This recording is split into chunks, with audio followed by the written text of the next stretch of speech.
Okay. So yeah, if you need some refresher on how to do regression on your calculators, you can watch that video. Is there anything else on MyOpenMath or from MyOpenMath that you guys want to look at since I'm here?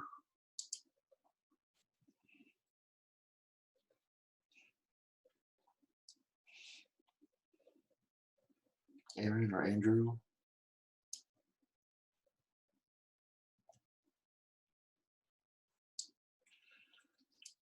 Aaron's good. All right. So if anything does come up from those, let me know. All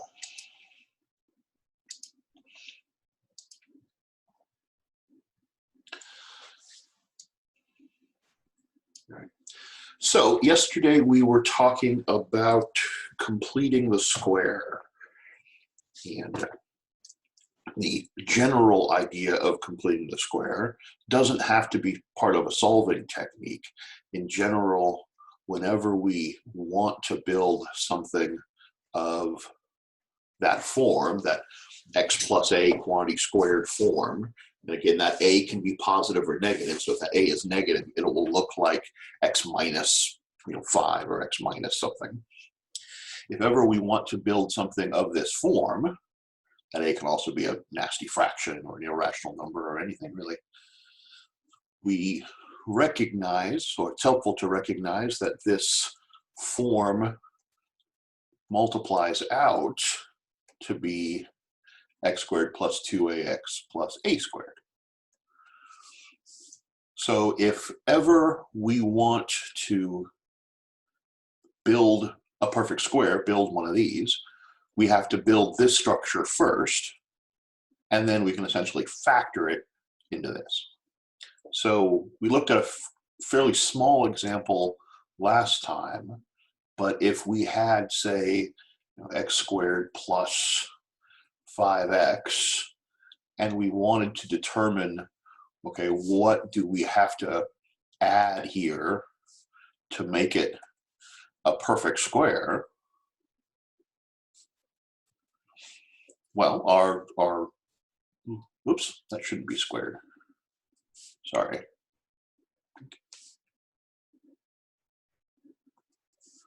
So when we FOIL that out, we get the x squared, x times a, and the other x times a, so 2ax's, and plus a squared. Sorry about that, square.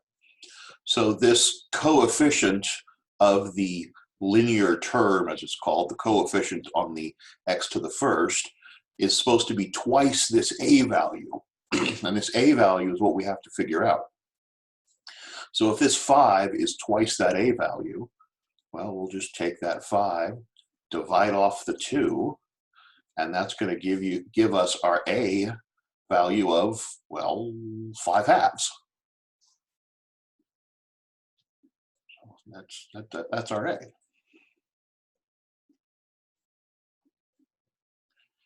Yesterday, I think we used an 8, I think.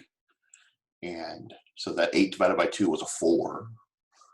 But whatever this number is, we can certainly divide it by 2. And if we can divide it by 2, we can make an a.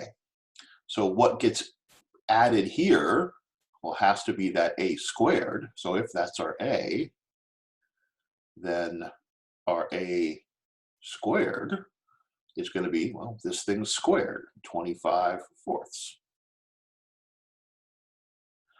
So to make this a perfect square, that piece we add has to be that 25/4.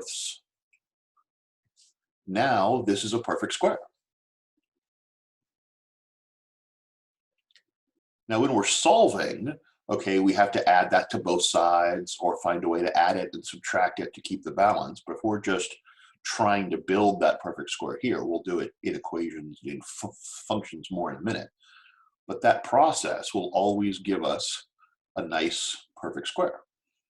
And then the nice thing about that is factoring this perfect square might seem a little bit worrying because it's got a nasty fraction in it, but we know what the factored form should look like. It should look like x plus that a we found. We already know the a is 5 halves. So this factors into x plus 5/2 squared. So there's no extra work for us to really do to make this factored form because we've already figured out what that a is. We already know what this factored form has to be.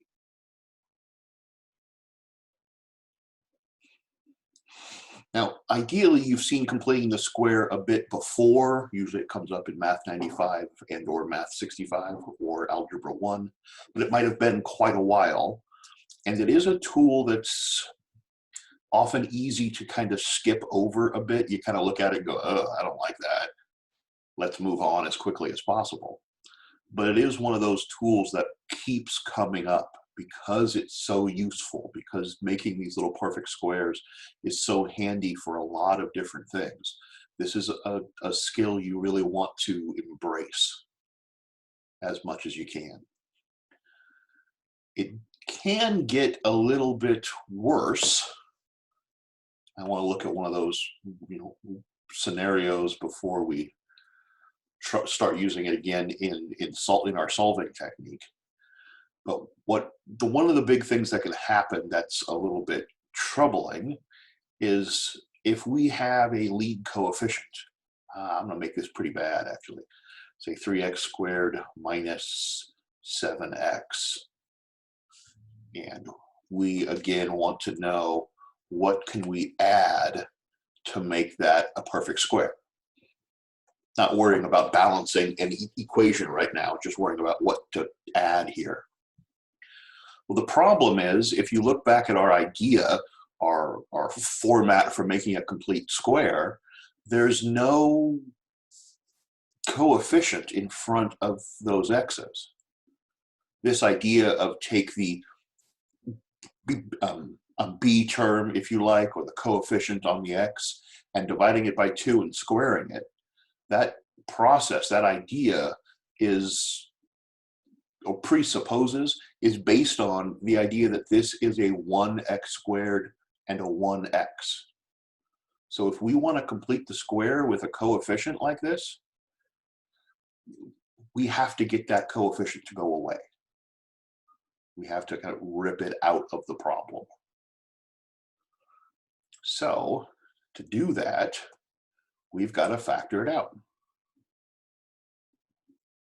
So the first thing we've got to do is factor out that 3. Now, it might seem weird. How do we factor the 3 out when there's not a 3 in this 7? If this was a 12, factoring a 3 out would be no problem. We'd have, x squared minus 4x. The question, can we factor a 3 out of 7? We can factor a 3 out of anything. It's just not going to be pretty. If we factor the 3 out of both of these terms, we're going to get minus 7/3 x. If you redistributed that 3, we'd get back to 3x squared minus, the 3's would cancel, 7. Does work. It just looks ugly. But ugly is okay.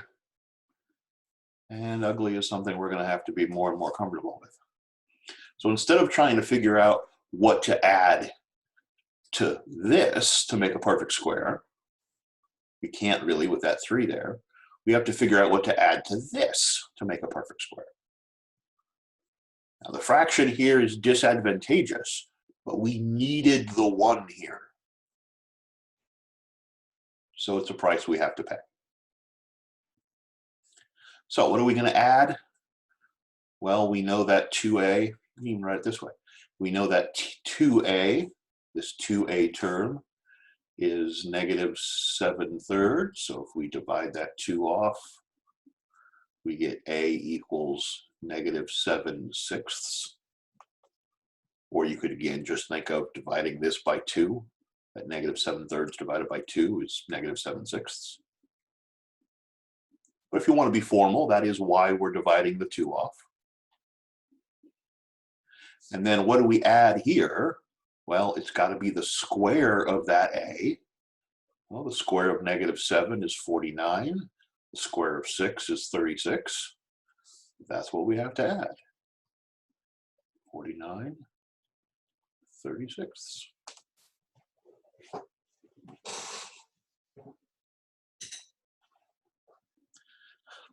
The big thing to notice here, or hopefully notice here, is that, okay, the 7/3 makes this look worse and makes the numbers a little bit nastier, but the process doesn't change at all. We're still, once we have that 3 out of the way, we're still taking whatever this coefficient is, dividing it by 2, squaring it, and that's what we add. Again, when we're solving, we'll have to compensate for that by doing the same thing to both sides or adding or subtracting. But in just building that perfect square, that's what we have to add. And again, we might be intimidated, oh, I gotta factor that now. That looks horrible to factor. But again, our factored form is x plus a. We know the a is -7/6, so it factors into x plus -7/6, so just -7/6 works. Quantity squared.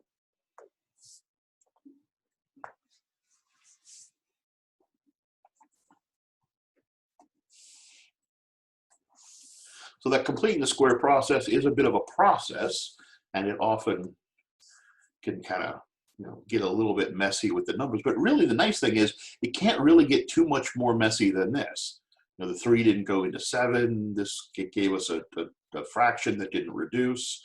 This is, a fairly messy version.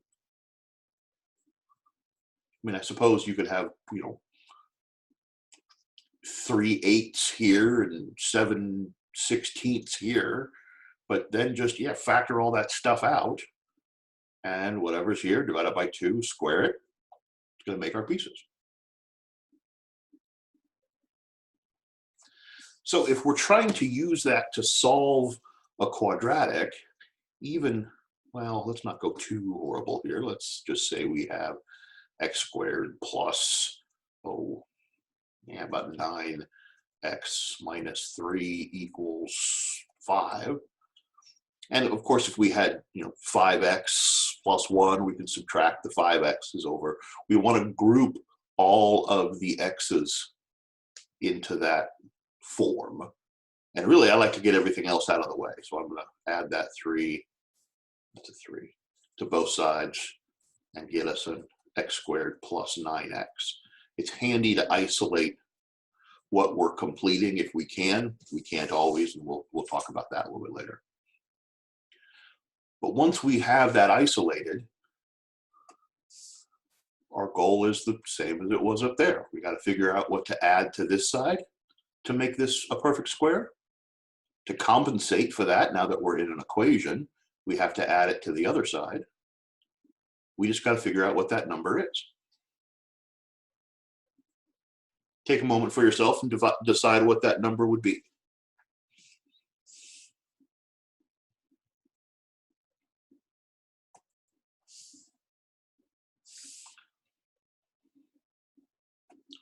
Keep the pink. I like the pink.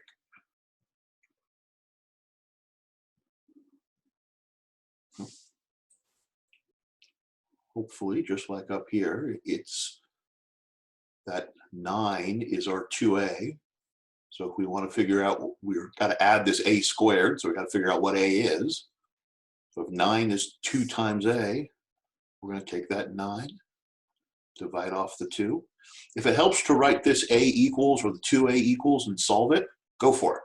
It's a little bit more writing, but I always say, when in doubt, write it out.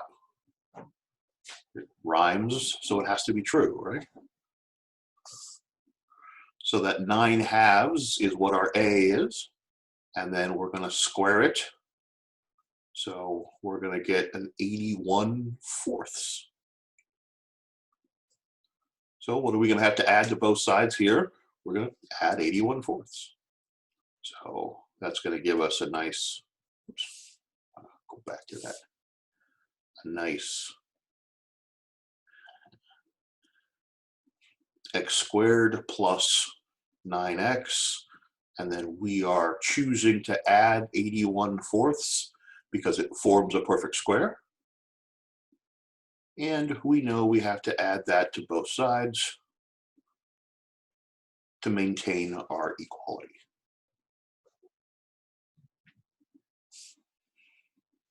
Then this factors, because we just built it as a perfect square, so we know it has to factor. And we know our a was 9/2, so plus 9/2 squared. In that factoring step should pretty much be automatic once we've built the perfect square. That's why we built the perfect square. So we have this nice, very nicely and cleanly factorable form. Okay, we have to add these together, but all we need to do is get them into fourths. So 8 is 32 fourths plus the 81 fourths. So x plus 9/2 squared equals, what, 113 fourths?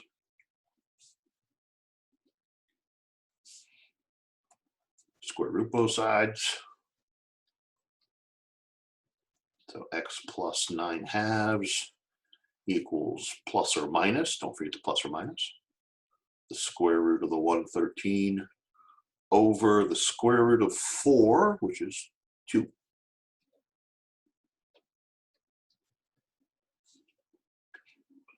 Subtract the 9/2. Notice the common denominators. Oops, 9/2, sorry. That 4 turned into a 2, but remember that 4 came from the 9/2. So that 2 here was squared to make this 4. When we square root it, it turns back into a 2. These common denominators are kind of ready to happen naturally. Very handy. But then we're left with x equals, so since they're already common denominators, we'll just use them, minus 9 plus or negative 9 plus or minus the square root of 113 all over 2. And that's our beautiful looking answer.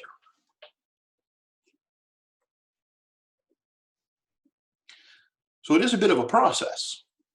Don't get me wrong, I'm not saying it's quick and painless. But ideally, the nice thing about this process is that the idea is the same every time. Isolate the x squared plus something x. Take that something, divide it by 2, square it. So we know what to add. Compensate for it, build the perfect square, solve by square root method. It's kind of fun. It is actually, particularly once you get the hang of it. It does take a while to get the hang of, mostly because it looks a bit ugly. But the nice thing is once you get okay with the process, you kind of almost stop caring what the numbers are, because the numbers don't tell you what to do.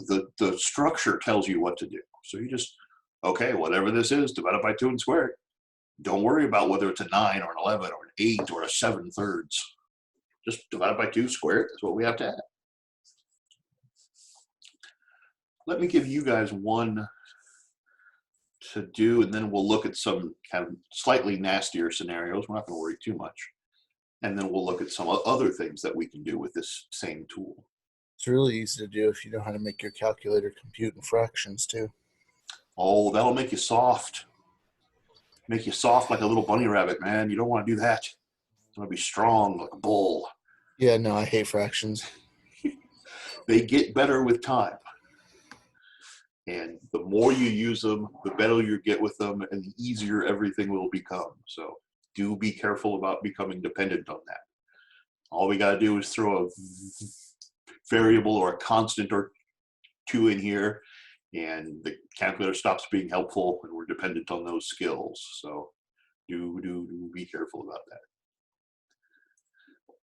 So let's take an x squared minus, let's stick with 11x plus 3 equals now 7.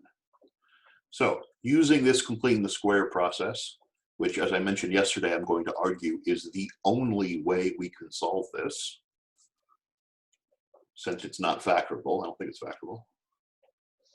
Nope, not factorable. Since it's not factorable, the only way we can solve this is this completing the square process. So take a moment. I'll give you a minute or two.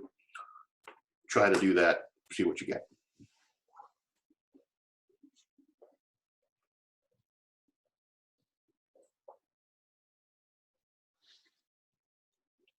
Does anyone know how to make your calculator give answers in fraction form? If you do have your answer in fraction form, there's a button, I think it's under the math submenu, that allows you to, it tries to turn it back into a fraction. Sometimes it can't, or sometimes it over approximates when doing that. But again, I'm gonna pretty seriously try to dissuade you guys from doing that. But I'll show you if you really want to see it. But It's mostly just really useful for like really big fractions when the numbers get out of control. And that's certainly understandable. But again, if you get in the habit of working the whole thing in fractions and reducing your fractions and get those skills built up, I promise you, once those skills get nice and strong and stable, working with the fractions the whole way through is faster, more stable, more accurate. Flowers will bloom at your feet as you walk. It really does, if we stick with it and allow it to do its job. But I think I talked yesterday some about the, embracing those fractions. It really makes a huge difference in the long run. So, but I know you got to push yourself. You got to be kind of like, I'm going to force myself to not use that calculator. Whether we move this 3 first or move it later is really up to you. I like to get out of the way here.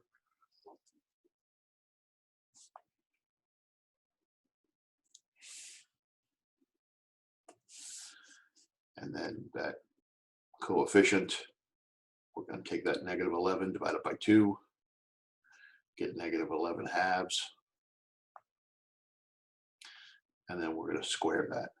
And again, to kind of strengthen that fraction point here, 11 divided by 2, you could say that's negative 5.5. And then somebody comes along and says, okay, square 5.5. What's the square of 5.5? I don't know. Somewhere between 25 and 36, I could tell you that. But squaring 5.5 is hard. You could ask the calculator to square 5.5 and it would give you a decimal. And then you could turn that decimal back into a fraction with the fraction tool. But all of that is harder than the square of negative 11 is 121 and the square of 2 is 4. I'm not going to argue if this was, 28 over 19, squaring that's going to be a lot harder. But even that, squaring those pieces and staying in the fraction form in the long run is going to be more helpful. So I do want to push you toward that, particularly when we get denominators that are less helpful than a 2.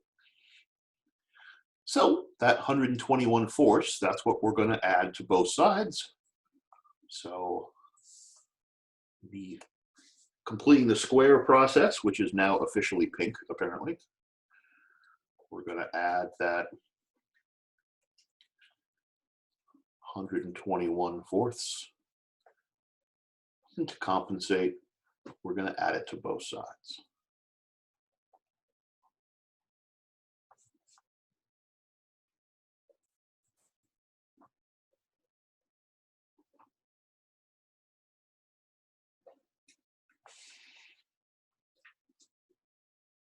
Again, we now know this is a perfect square because we just built it to be a perfect square.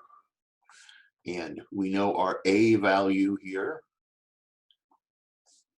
is the constant in that perfect square.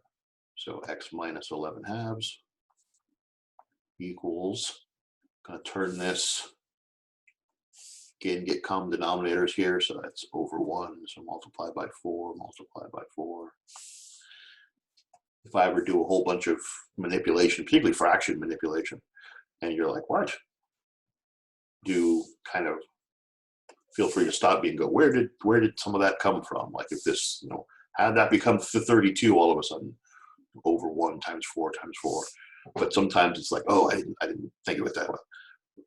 Stop me, let me know. That's one of the reasons why we want to meet all together like this, is so it's hard to talk while doing this. Meet together so you guys can ask questions and stop me in the middle of stuff and we can discuss things. So anyway, so then we're going to square root both sides. Don't lose my 1.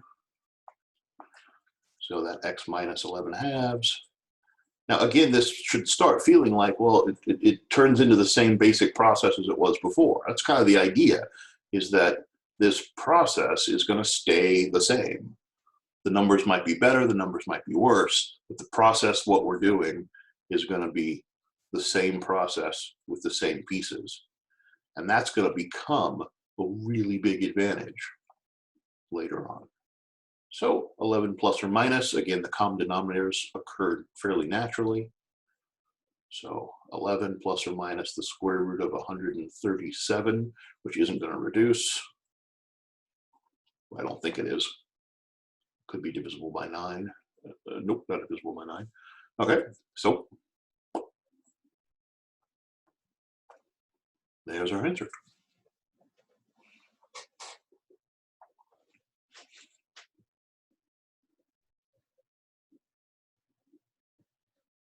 Questions about that process?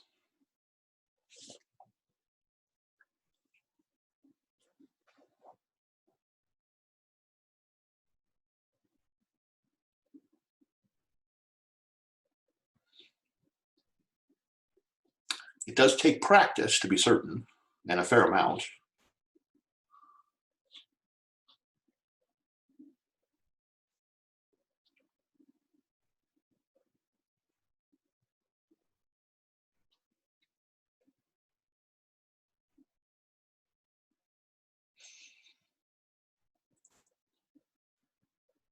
So are we relatively comfortable with that idea?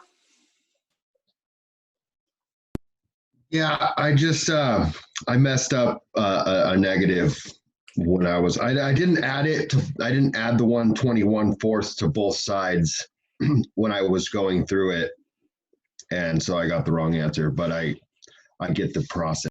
Cool.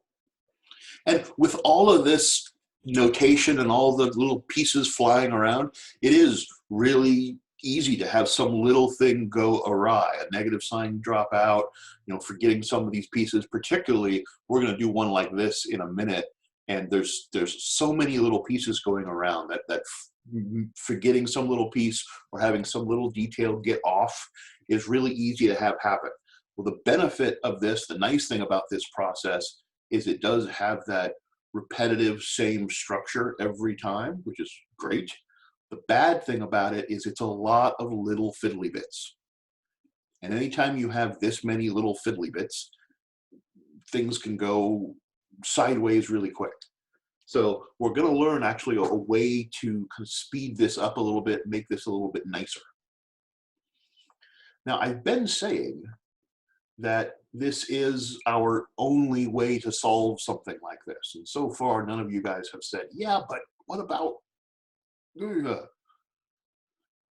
And probably some of you have been thinking, well, there are other ways to do it. We don't have to do it this way.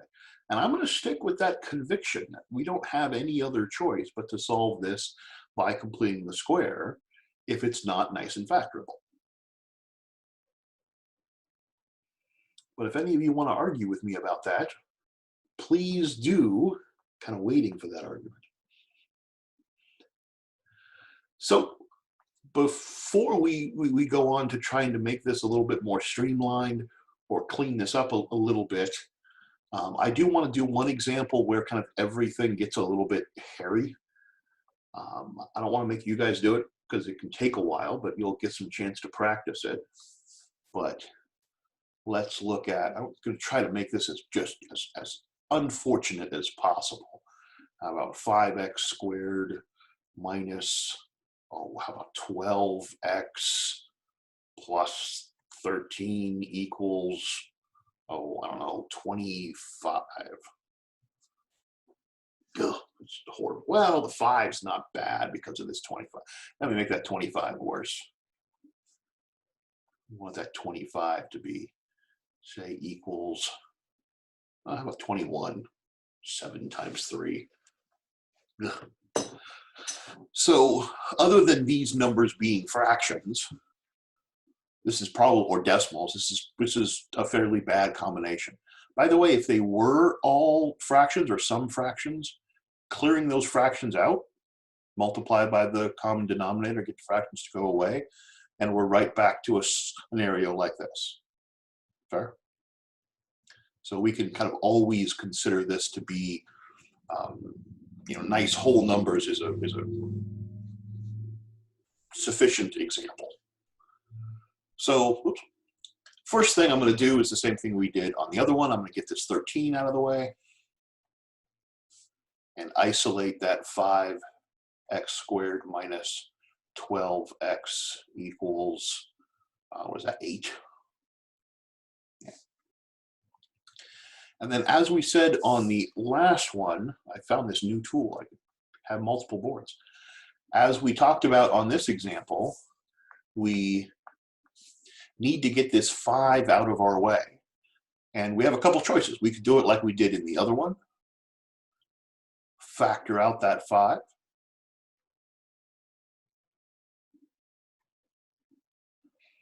And then probably divide it off. That would be fairly more comfortable to divide that off probably. Or we could just up here divide both sides by 5. If we went up here and divided both sides by 5, whoops, we'd have to divide that 5 into both pieces, but we had to divide that 5 into both pieces anyway to factor it out. This 12 should have been, I don't think I gave you guys enough time to yell at me for that, which is good. That 5 is going to be, or that 12 is going to be a nice 12/5 when we factor that 5 out.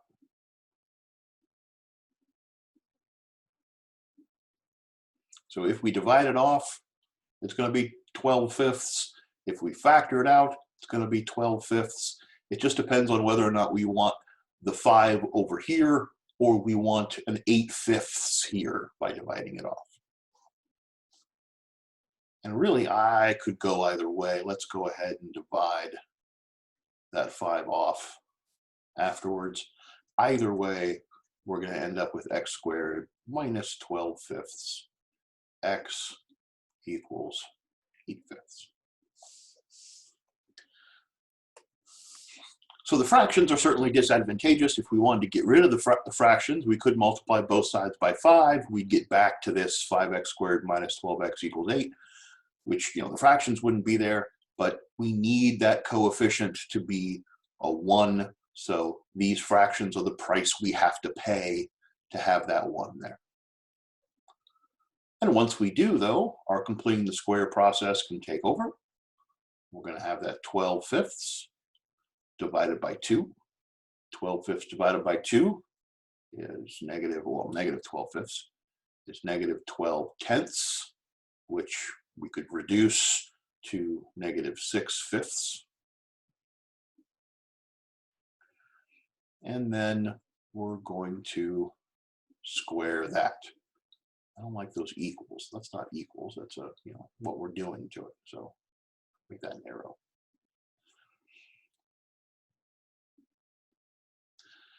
The square of negative 6/5 is positive 36/25. So that's what we have to add. Again, with this being a fraction already, dividing it by 2 turns into a fraction with more going on. Squaring that fraction is a little bit, of a step there, but the process again should be the same. We took our coefficient, divided by 2, squared it. That's what we had. It looking worse because the numbers are worse. Okay, granted, but process is the same. Notice, by the way, that we're squaring this. So this thing that we're adding is always positive. So we, saying what are we adding is quite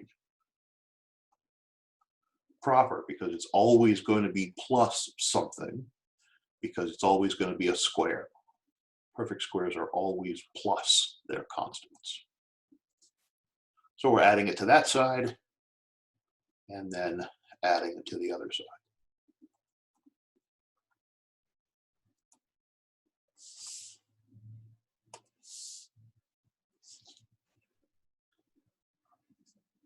This factors.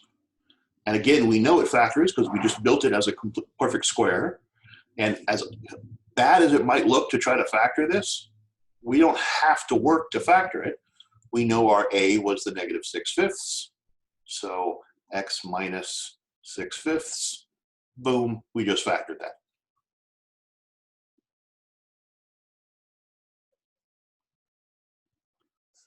Need common denominators here, so multiply by 5, multiply by 5.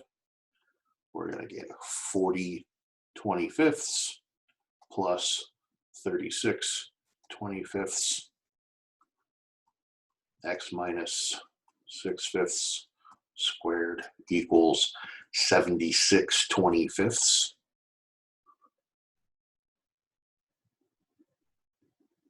Okay, that's 3 and 1/25. If we know a decimal approximation of 1/25, we could turn that into a decimal. But I don't want that to be a decimal. That would just make this whole thing harder. Square root both sides. X minus 6/5 equals plus or minus the square root of 76 over 5.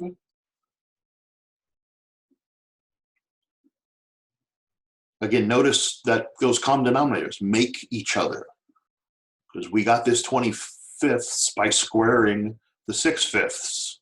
So those want to work out. Turning this into a decimal is going to ruin that and just make your day worse. Plus 6/5 plus 6/5, and we're going to get our beautiful 6 plus or minus the square root of 76, which doesn't reduce either, over 5.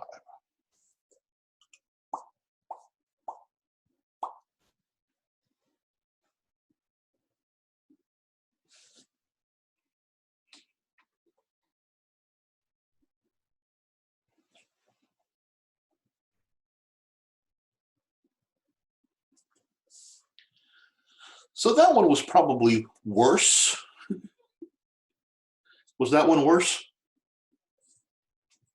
Crystal's saying, oh yeah, it was worse. Was it different, though?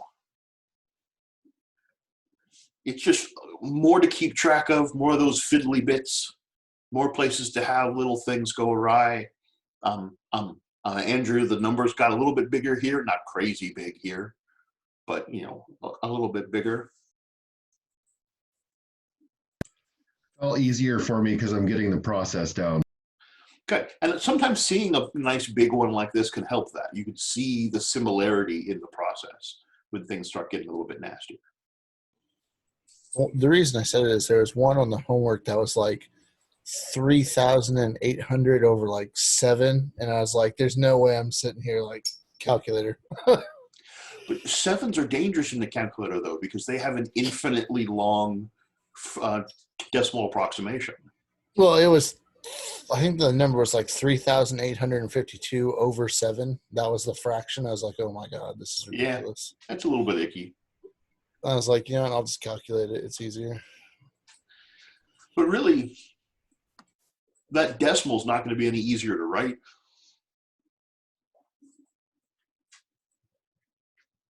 But I get that. Push it as much as you can. Well, I'm used to scientific notation from my background, so like. So yeah, you're real comfortable manipulating decimals then. Yeah, because Yeah. well, I have a background in nuclear engineering, so like decimals Lots of scientific notation. Yeah. Yes. So that in some ways that's going to make it harder to switch over. Yeah, we're used to dealing with a lot of really large decimals and half-lives and all that stuff. So, which we'll play with some later. It'll be fun. Ma- Um, Pure math is really hard for me because I have such an applied math background. yeah. That can make the transition difficult. You're absolutely right. But the nice part is it does give you a real good, solid foundation to work off of. So as long as you can get good and comfortable kind of breaking habits, you can use it as a really huge strength. So it can be super, super helpful. But you're right, there is things you've got to transition to between applied and applied and more abstract. So anybody decide they have a counter argument for this being the only way we can solve this? Anybody been frustratingly thinking of another option? Scientific notation. Well, that would be the same process, but in decimals, right?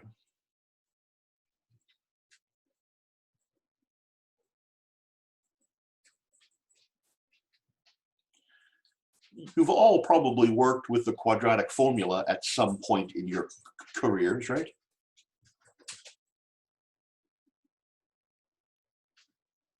Are those yeses or are those never heard of that?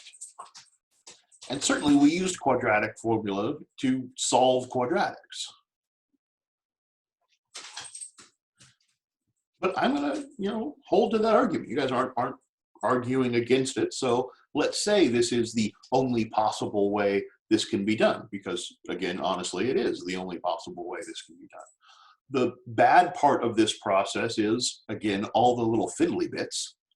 The nice part about this process is it's always repetitively the same set of structures.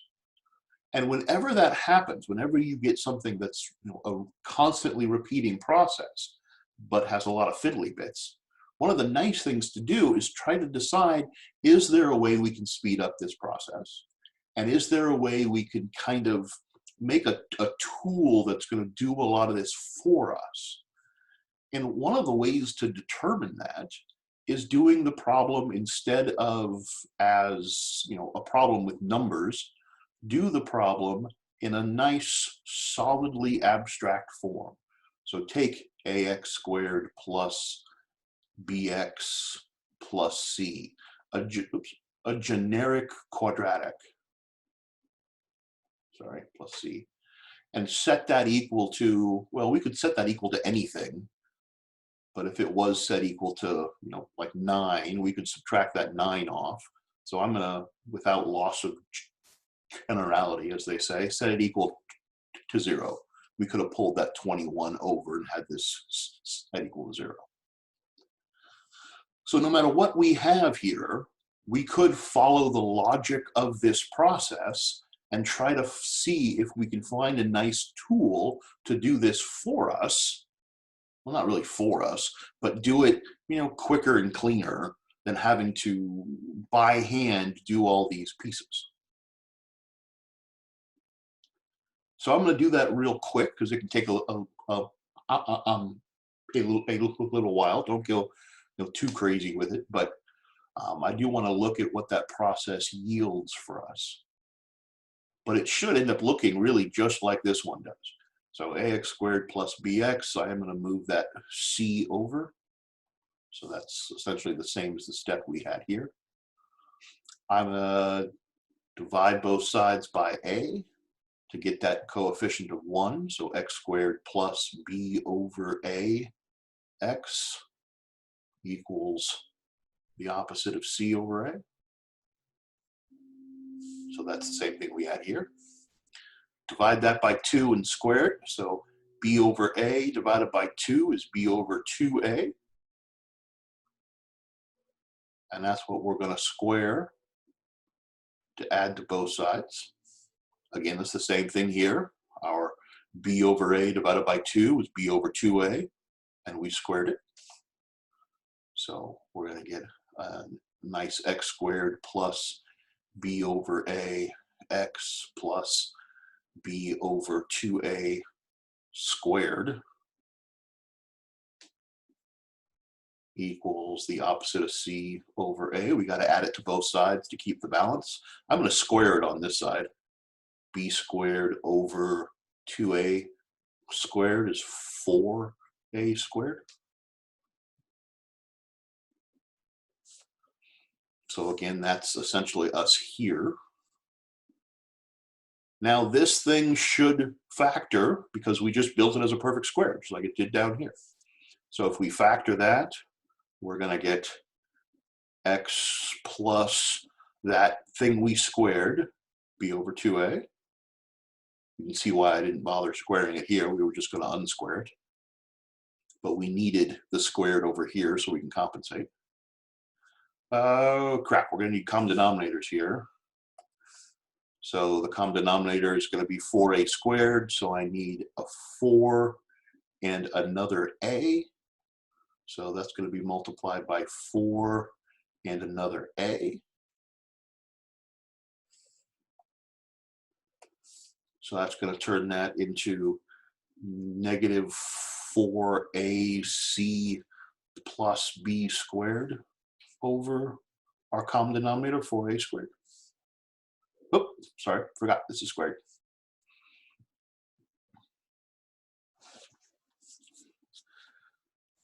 Again, that puts us where? That puts us essentially right here. Square root both sides, x plus b over 2a equals plus or minus the square root. I'm going to write this in the opposite order because I don't like that negative out there, if you don't mind. So I'm going to put the b squared first, minus 4ac, all over the square root of the 4a squared, so 2a. Again, notice the common denominators naturally occur, just like they have in every one of these examples. Ideally, at this stage, you're starting to go, wait a minute. Subtract that b over 2a.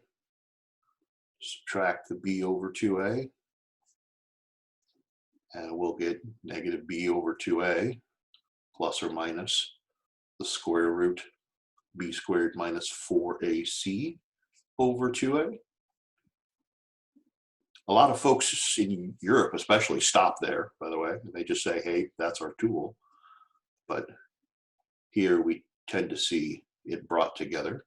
So b, negative b plus or minus the square root of b squared minus 4ac all over 2a gives us a formula that, again, you should recognize, that allows us to just take that a, b, and c coefficient, plug it in there, and we'll get these same answers we've always been getting by still completing the square. This tool is completing the square. This quadratic formula that you've used before is completing the square. It's just done in abstract so that we don't have to fight with all the fiddly bits every time. So when we get something like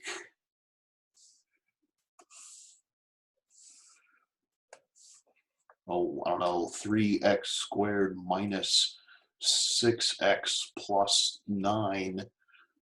I don't want plus 9. Sorry. I'll be complex if I did. Say minus 2 equals 0. Or again, that 2 could be on the other side. We'd move it over, however it's arranged. We could complete the square on this. Or if the completing the square is going to be sufficiently ugly, we know our quadratic formula. Our quadratic formula is completing the square. So even if told, do this by completing the square. Okay, if I tell you to do this by completing the square, do it by completing the square. Do it this way or this way. But if we want to use that quadratic formula, it's good to remember that that quadratic formula is completing the square, really. It's just doing it in abstract. Minus 4 times 3 times negative 6 divided by, oops, not negative 6. I'm trying to go too fast because I know you guys have to leave.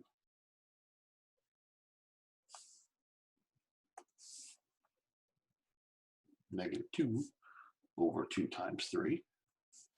So 6 plus or minus the square root of But 36 plus 24 is 40, 50, 60. If I'm doing anything super bad here, let me know. Over 6. So 6 plus or minus that one finally reduces to square root of 15 over 6. Cancel out the 2's. 3 plus or minus the square root of 15 over 3.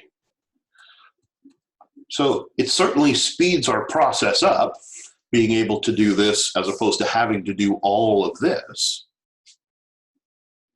But I want to make sure when we do the quadratic formula, and this was a fast version, of course, if we do the quadratic formula, we really are doing completing the square. We're just doing it in abstract and letting the formula keep track of all the fiddly bits for us. Now, this is one of the reasons, the thing I want to leave you with today, this is one of the reasons a lot of folks lose track of this process of completing the square, because we often, because it's so, it's a nice rigorous process that's always the same, it's very common to figure out formulas that allow us to do completing the square without really having to do it. But we're going to use completing the square for another process tomorrow, a different one, where the quadratic formula won't apply. In chapter 10, we're going to use completing the square to find the centers of our ellipses and our hyperbolas and our circles. So completing the square process is not going to go away. Just because we have an abstraction of completing the square for solving quadratics, there are lots and lots of uses of completing the square. So we do need to practice this tool. But it's nice to know when the numbers are bad, we have a quadratic formula to fall back on. However, I want you to keep in mind that when the numbers are nice, I mean, neither of these are really terribly nice, but when the numbers are nice, completing the square can be super nice. If you have to solve x squared plus 4x minus 9 equals 0, okay, will this factor? No. Do I want to put this in the quadratic formula? Putting that in the quadratic formula makes a bigger of a mess than necessary. It really is so much easier once you're comfortable with it. Complete the square. Half of 4 is 2. 2 squared is going to be another 4, so add 4 to both sides. Adding 4 to that side is going to make a 13. X plus 2 squared equals 13. So x plus 2 is plus or minus the square root of 13. If the numbers are nice, completing the square can often be quite a bit nicer than quadratic formula once you're comfortable with it.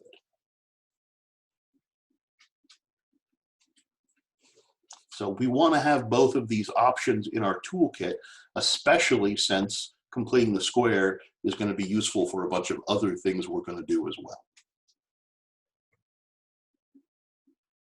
Questions about any of that?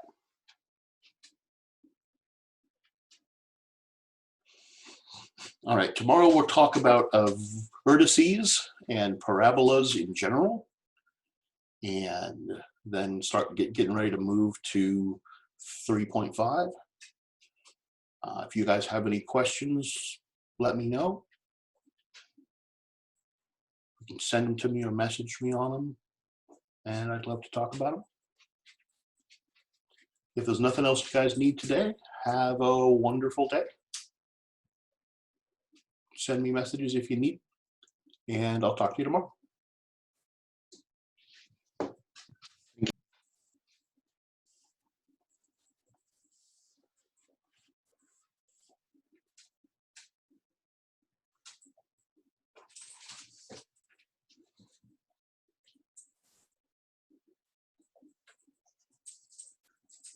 You got any questions about any of that, Crystal or Ava? I mean, not really. I know a lot of it's practice.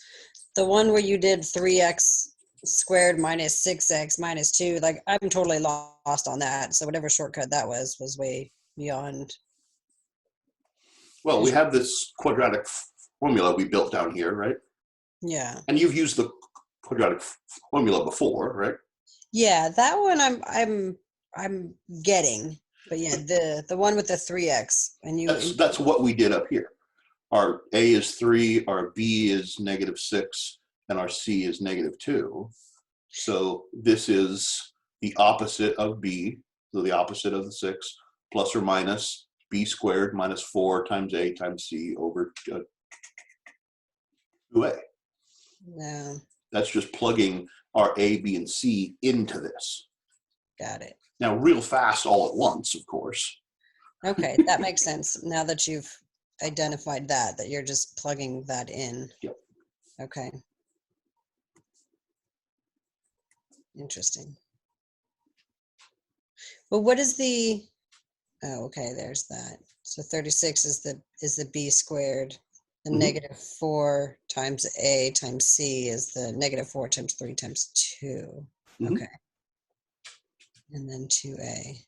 Okay, that makes more sense. I wasn't computing that. I was like, how the hell do you just go from this to that? But no, that makes sense. Well, and that's actually one of the things about abstracting like this is as soon as you abstract, you get, okay, a nice tool that can be really fast, but you lose what you're doing and why you're doing it. Yeah, because in the second column, I mean, that was a whole column of numbers to get to that. Mm-hmm. So if you can, so is this implying that if I can remember the -b plus or minus the square root of b squared minus 4 times a times c over 2a, then I can take essentially this quadratic of 3x squared minus 6x minus 2 equals 0. I can just plug that in. Yep. That essentially the shortcut? Essentially, yeah. And it will work for any quadratic. The one we had over here, we could do the same thing to and skip all of these fiddly bits and get the same answer. Interesting. Now, when would that not work? When We're not solving a quadratic. Interesting. Essentially, the nice thing about completing the square to solve a quadratic is it always works. Okay.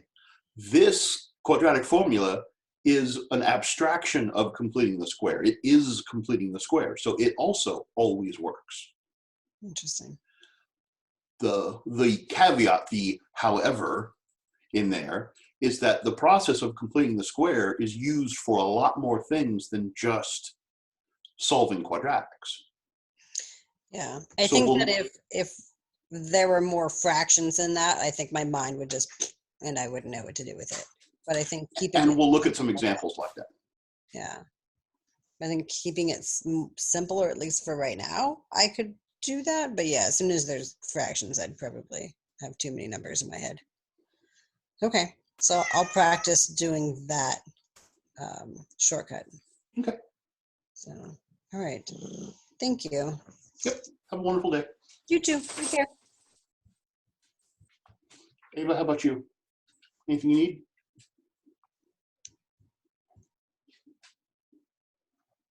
I assume it's Ava.